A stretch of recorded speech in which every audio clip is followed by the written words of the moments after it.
Good morning. രാവിലെ നല്ല മഞ്ഞ് മൂടിയ പ്രഭാതമാണ്.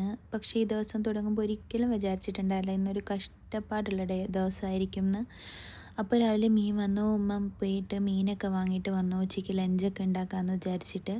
അപ്പോൾ കുഞ്ഞിന് രാത്രി മുതലേ ഛർദിലുണ്ടായിരുന്നു. ഞാൻ എൻ്റെ കയ്യിലുള്ള മരുന്നൊക്കെ കൊടുത്തെങ്കിലും രാവിലെ ആയിട്ട് ഛർദിലൊന്നും മാറുന്നില്ല. അവൾ നല്ല ടയേർഡായിരുന്നു.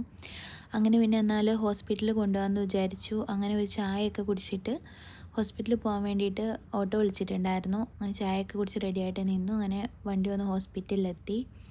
അപ്പോൾ ഡോക്ടർ നോക്കിയിട്ട് അവൾക്ക് നല്ല ടയേർഡ്നെസ് ഉള്ളതുകൊണ്ട് ഡ്രിപ്പ് ഇടണം, പിന്നെ ഇഞ്ചക്ഷൻ കൊടുക്കണം എന്ന് പറഞ്ഞു, ഛർദി നിൽക്കാൻ വേണ്ടിയിട്ട്.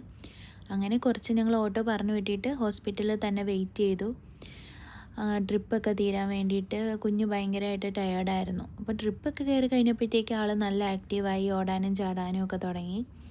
അങ്ങനെ ഡോക്ടർ പറഞ്ഞു ഇനി ലൈറ്റായിട്ട് ഫുഡ് വല്ലതും കൊടുത്തിട്ട് ഛർദിയിലുണ്ടോ എന്ന് നോക്കാൻ പറഞ്ഞു. അങ്ങനെ ക്യാൻറ്റീനിൽ ചെന്നു. അവിടെ നിന്ന് ഒരു നാരങ്ങ വെള്ളം മാത്രമേ കുഞ്ഞിന് കൊടുക്കാൻ പറ്റുന്നുണ്ടായിരുന്നുള്ളൂ. നാരങ്ങ വെള്ളം വാങ്ങി ഞങ്ങൾ ഒരു ചായ കുടിച്ചു. രാവിലെ ബ്രേക്ക്ഫാസ്റ്റ് ഒന്നും കഴിച്ചിട്ടുണ്ടായിരുന്നില്ല. കുറച്ച് നേരം വെയിറ്റ് ചെയ്തപ്പോൾ ഛർദിക്കുന്നുണ്ടായിരുന്നില്ല. അങ്ങനെ ഞങ്ങൾ അവിടുന്ന് പിന്നെ തിരിച്ച് ബസ്സിലാണ് വന്നത്. പ്രൈവറ്റ് ബസ്സിൽ കയറി പുനലൂർ ബസ് സ്റ്റാൻഡിൽ വന്നു. പുനലൂർ ബസ് സ്റ്റാൻഡിൽ നിന്ന് നമ്മൾ പ്രിയദർശിനിയിലാണ് കയറിയത്.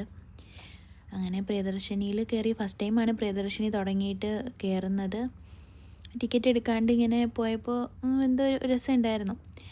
അതിന് അത് കഴിഞ്ഞിട്ട് നമ്മൾ വീട്ടിലുള്ള യാത്രയിലാണ്. അപ്പോൾ കുഞ്ഞാണെങ്കിൽ ടയേർഡ് ആയതുകൊണ്ട് ബസ്സിലൊക്കെ കയറി അടങ്ങിയിരിക്കുമായിരുന്നു. അതൊക്കെ കാണുമ്പോൾ നമുക്ക് ഭയങ്കര വിഷമം തോന്നി, കാരണം അവളങ്ങനെ അടങ്ങിയിരിക്കുന്ന ആളല്ല. അങ്ങനെ വീട്ടിലെത്തിയപ്പോൾ ഉമ്മാക്കും വയ്യാത്തതുകൊണ്ട് കാര്യമായിട്ട് ഫുഡ് ഒന്നും കറികളൊന്നും ഉണ്ടാക്കിയിട്ടുണ്ടായിരുന്നില്ല. ഇന്ന് തലേന്നത്തെ കറികളും അതിൻ്റെ കൂടെ ഒരു മുട്ടയും പപ്പടവും കൂടെ പൊരിച്ചിട്ട് അങ്ങനെ കഴിച്ചു. നല്ല ഫുഡായിരുന്നു. തലേന്നത്തെ മീൻകറിയൊക്കെ ആണെങ്കിലും നല്ല ടേസ്റ്റ് ഉണ്ടായിരുന്നു. ഇരുന്നെല്ലാം സെറ്റായിട്ടുണ്ടായിരുന്നു. അങ്ങനെ ചോറൊക്കെ കഴിച്ച് കുറച്ച് നേരം കിടന്നുറങ്ങി. വൈകുന്നേരം എഴുന്നേറ്റു, ഒരു ചായ കുടിച്ചു. പിന്നെ ഞങ്ങൾ വരുന്ന വഴിക്ക് ഏത്തയ്ക്കാപ്പവും പരിപ്പുവടയും വാങ്ങിയിട്ടുണ്ടായിരുന്നു. അപ്പം അതും ചായയുടെ കൂടെ കഴിച്ചു. രാത്രിയിൽ പിന്നെ ഫുഡ് ഉണ്ടാക്കി. അതിൻ്റെ